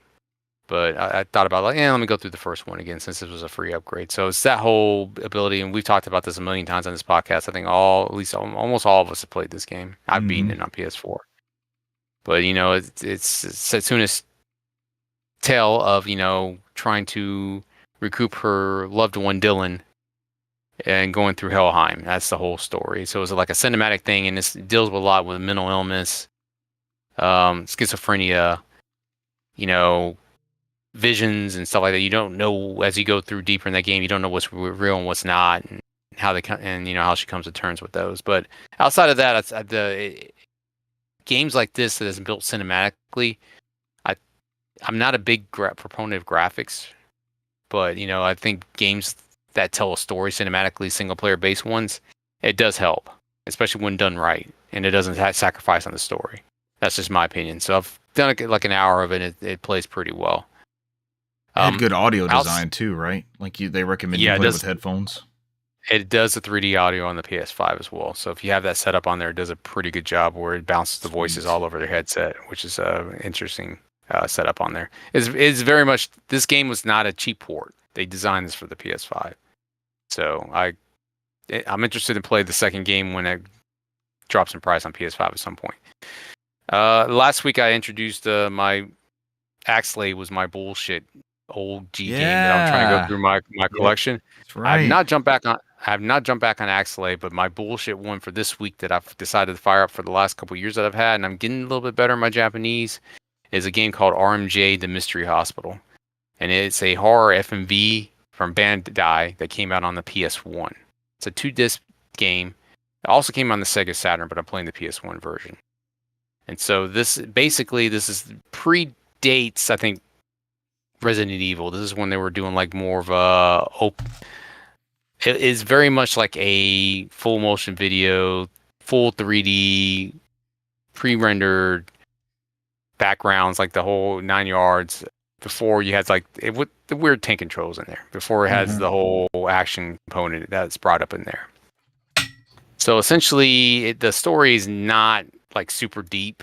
It basically, you play these group of friends who is like, I think it's like the summer of '99, and there's these group of friends, and they name it Hajime, Ryo, Towo, and I believe Ryo got into a car accident on a bike he had, and like these friends had been separated for 6 months, but they grew up together in high school. So, Towo told Hajime to like, hey, something's wrong with Ryo, let's go meet him in the hospital. And then you end up meeting this nurse called Aya in the hospital, and like it sets off this chain of events where there was an explosion at the hospital, and they lock it down, and it's maybe a little too close to Earth now because like there's a pandemic going on in that time period with the flu, and so it goes to this whole bit now where you move into these sections where you're trying to escape the hospital. So it's like, it's funny that I was making fun of Myst, but like this type of game is like that click and point type stuff where you're going around and you interact with certain items. And I say it's like Myst because you have to interact with certain items in a certain way. So like I've gone around and I know I have to go through the hospital's elevators, but I touch elevators and they tell you like, oh, we can't do that, or let's look somewhere else. And so you have to like go around and like interact with everything that's possible, and then the elevator finally opens up. And so then he flipping a coin, and it's like, all right, let's split up. And I guess this is where you can play the game twice because it depends. If you get heads, you go one direction, and you get tails, you can go and see the other direction. And so like the Hajime goes with Aya, Ryo goes with Towo, and that's the part I'm at now. It's not a very long game. It's maybe 4 hours. It's 2 discs. But it's a fun time for like predating survival horror because it's just something that I've owned for a while that I've actually put in there and tried to like I said, my Japanese has gotten pretty good. I'm actually going through and reading pretty easily. That's awesome. So, that's it. I've probably got like an hour in that, maybe 25%. Because at this point, I've just literally got heads. I'm with Aya. I'm going through this section of the game before I meet back up with the other two. And this, like as Richard wasn't here earlier, but this game has to deal with a pandemic, which might be too close to home. And this happens in the year 1999. And so I get the indication that some of these childhood friends are going to come down with this virus, and it's going to be a guessing game of like, all right, who's infected, who's not, type of situation. It's what it's leaning towards me. I don't know if that's the case yet or not. But that is it for me. I'll kick this over to Brant to reiterate. Hopefully going to beat Darksiders War Master. Been getting ready for this 4th game. Played a little bit of Hellblade Setsuna. And I am starting in my bullshit old school backlog game, which is RMJ, the Mystery Hospital. So bullshit backlog, old school game of the week. Yeah, trying to clear out the backlog, man. I think it's not a super expensive game, so you can buy it on PS1. I think it's like $14. Saturn one's a little bit more; it's like $30. So. Okay. Well, to start with, I actually have to go back a couple of weeks because last week I forgot to mention some games played. Oh. I actually went to my sister's house. She lives a little over an hour from me. But my niece, who's like, we get over there, we're having lunch and everything, and then my niece, who's about 5, starts talking about playing games. And I'm like, oh, games? What games are we going to play today? And she goes, oh, no, look. And she points next to the TV. Mm-hmm. And by the TV, I see set up a Nintendo 64. Oh. I said, oh my gosh, where did you get this? And child of culture. She proceeds to talk about how Daddy found it. It's Daddy's old games. And go on. I I said, all right, let's do it a little later. We'll jump on there. And she What cartridge was proceeded- in the slot? Mortal Kombat 4. Okay. That's the joys of the N64. You have no clue what's going to happen. And she proceeded to play with us several rounds of Mortal Kombat 4. Beautiful. Which I'd never played before, and I mean, of course, she's been shown like some of the macros to pull off some of the special moves. I get in there and I start figuring some of the other ones out because I don't ever recall playing Mortal Kombat 4 on the Nintendo 64, so I'm having to like figure out. Of course, it's 3D, and you can kind of like move on this 3D-ish plane. It's good, but it's off. It felt weirdly. It is off. It felt weirdly not like in the direction of like Tekken or Soul Edge or something like that. It felt yeah. It was very distinctly more. You could tell you're playing a Mortal Kombat game, but something's a little something's a little different about the that. players. When you defeat somebody, they explode into chunks. I mean, it's. But we had fun with that, and she's not bad at that one. I can tell she's put a lot of time into that, and eventually, that's awesome. She wanted to play before we left. We had to play another game because we stopped playing that, started doing other stuff, went for a walk, and then came back, and she wanted to play Mario Kart. I was like, okay, yeah. And I love Mario Kart 64. She likes playing it, but she doesn't. She's not very good. She runs into a wall a lot, but she'll get there eventually. And it was funny because I said, I'm curious. I said, do you just have those two? And she goes, no. She pulls out this little box, and stuff like there's a couple hockey games. There's hockey games for 64 pretty good. Wayne Gretzky and NHL 98. There's I can't remember. Was there a soccer game or something in there too? ISS, like International Soccer Star 96. I can't remember. Oh, Perfect Dark was in there. Expansion pack on the 64. Yes. Okay. I was about to say you get like I checked that expansion bay. You get a quarter of Perfect Dark if you don't have that red thing in there. She only had 2 controllers, but that's the first thing I did. I picked up both controllers and looked at them, and I started like messing with the joysticks. And like one of the sticks is just like barely got a little bit of play in it, and then the other one is like very like stiff and smooth. I'm like, it's like perfect. These are perfect. Nice. Yeah. I'm like, and then he had both 007. He had the good 007 and Agent Under Fire in there. Or World Is Not Enough. The blue cartridge. World Is Not Enough. That's what it was. Which also got a PlayStation version. I don't remember if Mario 64 was in there. It had to be. I don't know. Someone is a Summer Kart candidate. Exactly. I said, well, next time you come over to your uncle's house, I said, I have this. I was like, and we can play every single game. And then I said, I have something in there and I can play every single game. I said, here, look, here's the list of games I have. And I showed her, and she's like, ooh. And I told her, I said, that's 1080 snowboarding. She goes, yeah, I may want to try that. I may want to try the snowboarding 1080's dope. All right, 1080. Let's do this. Love me some 1080. Wave Race is good.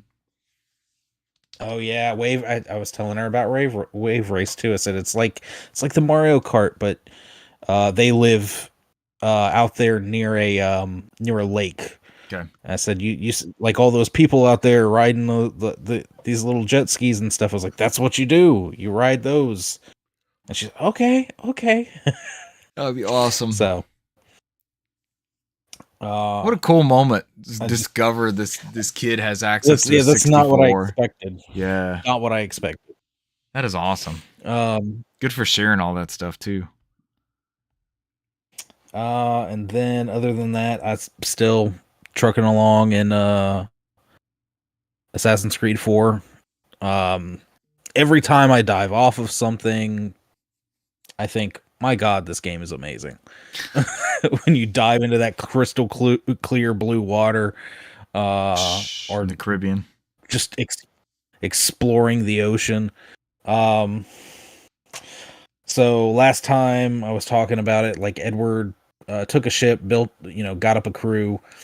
In the story wise, as far as Edward's story, you go to Nassau, you meet up with some other pirates that they kind of tutorial-esque show you, like, okay, yeah, you can, here's how you sail over here and plunder a ship and stuff like that, and kind of handhold you with those little things here and there, teaching you those mechanics. And then you can take the materials you plundered from this ship, and then you can upgrade yours or restock it, or repair it, or then it talks about ship notoriety, because you get out there and you start attacking these other ships and you build notoriety, and eventually you'll have like these big these big naval vessels coming after you. And I mean, there's the Spaniards, there's English out there, and there's all sorts of like different factions sailing around these waters, and you piss off everyone if you want to. But eventually it, gets more to the story of, he, brings up the observatory again, and talking about, like, if we do this could be, like the big score, doesn't everybody want to do? And they're telling him, that's just a fairy tale, and all that. One of the really pirates kind of one of the pirates perks up and is like, yeah, I know the legend, but yeah, that's not what we're about. And he constantly keeps bringing it up and talking about, I just want to get enough money and live like a king. He goes, we're not a king, we don't do kings, we're pirates, and so eventually you start doing this thing where you're building up a fleet, and you go and track down a big ship, and it winds up being one of the Templars you first met. And so you track down the ship, and then sneak aboard and kill him. And that one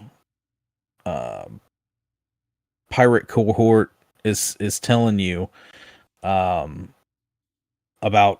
like, well, you killed him, you found a key on him. There's, again, like in Assassin's Creed, the Ezio stuff, you find a key on him that leads to this like little vault where there's like 6 other keys, and behind it there's some armor, and so you've got that going on again, where you can track down these people, get all these keys, and get the good armor.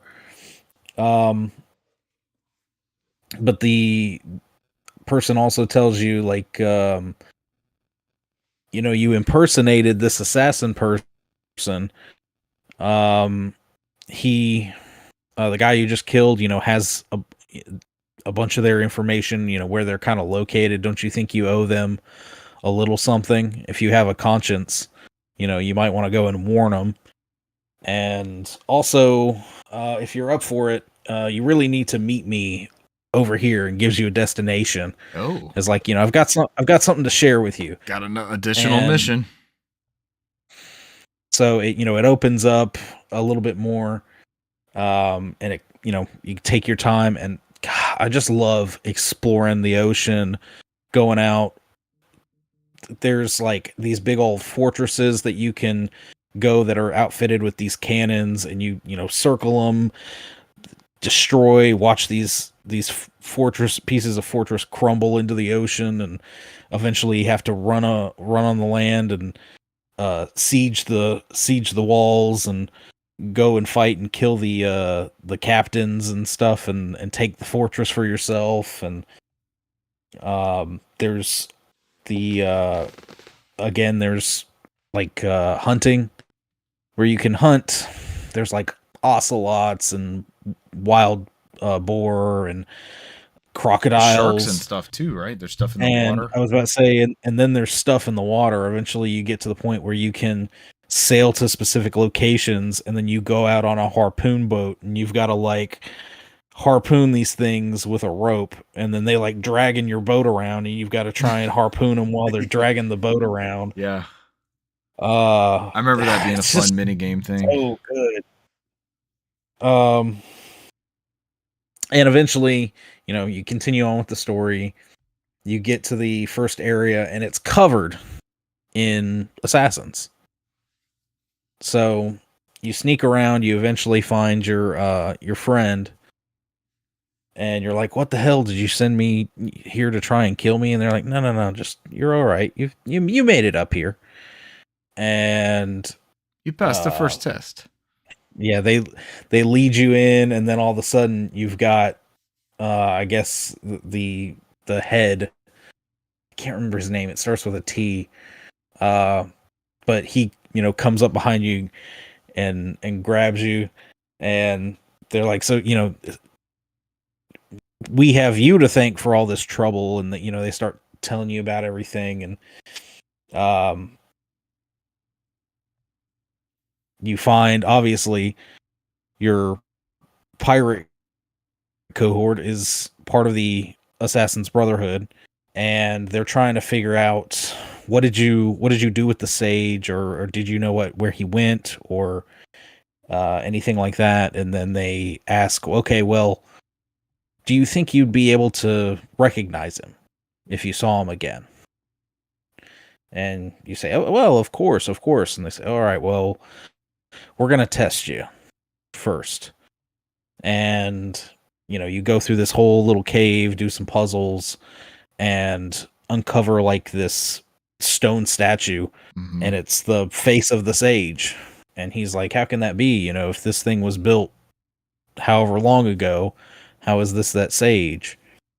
And you come out of the caves only to find out that the island is now under siege from Templars, because, of course, when Edward went and was impersonating the original guy, he kind of like gave them their information and was just kind of playing along to try and get a payout. And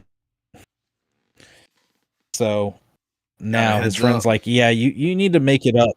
He's like, you need to make it up to everybody, and, you know, let clear out the island of all these people. Plus, they've taken a bunch of the assassins and your crew hostage, so you've got to sneak around. And this is also where they introduce the blow dart mechanic. They give you a blow dart gun with like berserk darts, which makes the enemies like attack themselves, or, you know, anybody that's close to them. Sleep darts. So I don't know, man, this game is so damn good. I love exploring. I love all the mechanics. You've been playing, I know you're not done with this one, but you've been playing all of them like back to back to back to back. Is this the best iteration of that formula that you've... Yeah. So, I mean, so far, like, they all progressively got better. Like, this one definitely feels so far the best. And they've started back with the duality of like getting in and out of the simulations. So outside, you're like a new intern or a new worker there at the Abstergo Industries, which they say they're, you know, making entertainment. They're making, you know, films and stuff based on these real life characters and whatnot. Yeah. And you're, you know, brought in, given a desk and everything. And throughout that, the, like, you do a bunch of the story, then come out, and the president or the director wants to see you. So you go up and see him, and afterward you start getting a call on your headset from this random guy who he's from IT, and he's like, I need you to do something for me. And then it involves hacking workstations of your coworkers and getting certain files. And those files are all like related back to Assassin's Creed 3. And it's like when Desmond died, Abstergo and the Templars went down and they recovered him. And they, got a bunch of tissue samples, blood samples, organs, and stuff, and they were able to like sequence his DNA and still use his DNA sequence to like go back into his ancestry and poor Desmond. Try and find all these artifacts and stuff that they're looking for. But you take this information and you have to like go back down to the lobby and deliver it to somebody else, and it turns out to be Desmond's old friends that he was working with before. They're doing something in the background and taking information out of here. And then after that there's like places that are locked off. There's like different security clearance in the building. So from what I remember, you obviously you progress, you get different levels of it. So right now I've just got security clearance 1. There's, I think, up to 3 or more. And now you can go literally any workstation, you can go up to it and hack it. And it's a little mini game of either what essentially is either like Frogger, where you have a dot on one side and you try to cross to the other, and it's just like little lines crossing across. You're playing one of the oldest games ever. Yeah, your little dot just explodes. So or there's one where it's basically like a giant sphere, and it's got a bunch of lines on it, and there's like a highlighted line on one of the bottom portions, and you've got to twist and move the sphere to get it like right on that highlighted line, and then just like circle it, and it like unlocks the sphere to unlock the data. And all of it, gives you bits and pieces about Desmond or other projects. Some of them are even organs. Like some of them are even like voice memos that Desmond had on his phone and things like that, where he was like keeping a journal. But yeah, that's about as far as I've gone. The map is freaking huge in this game. I'm enjoying hunting down different animals and crafting all these upgrades and plundering ships, and sometimes you do get into the situations where like you start firing on one ship, and then all of a sudden there's like 2 others right over here, or you're like, oh shit, just manage to see you start firing, and you might be able to handle like 2 little schooners, but then all of a sudden here's a big military like mana warship coming around, and you're like, oh damn. Like I'm not that upgraded yet. And all the upgrades you can do to your ship, you can put like this different piece on the front to help you like ram ships and not damage your hull, and mortars, and upgrade your cannons, and there's all sorts of like cosmetic upgrades and stuff too that I guess from the first game, or I guess the first time I played it, or maybe just this Switch version, and the fact that the Ubisoft Connect services are technically not like active. A bunch of that stuff is already unlocked. So I was able immediately to go in there and like... Were they locked behind that bullshit back in the day? Or they were like pre-order bonuses did, like, maybe? Some of them were pre-order bonuses. I think some of them they did like basically like in-game achievements where you specifically plunder how many ships and you might get this little cosmetic or whatever it is. So, but I'm enjoying the hell out of that. And it made me think about. I remember when Richard was going on and on about the sail genre, and I'm Sail genre. the sail genre is pretty damn good. Do I go into the Sea of Thieves, or do I get the Quad A Skull and Bones, or Wind Waker. I was playing Wind Waker and Black Flag. what's at the next same after time. this? Yeah. Wind Waker was good. I had that. I was in the middle of moving. I had that little Sony But that's it for 3D me. panel. Huh? Brand's coming back to us. Oh, that's it for me. That's it for you. Is that it for all of us? That's it for me. Ladies and gentlemen, thank you for joining Think us so. this week, and we will catch you next week. Bye.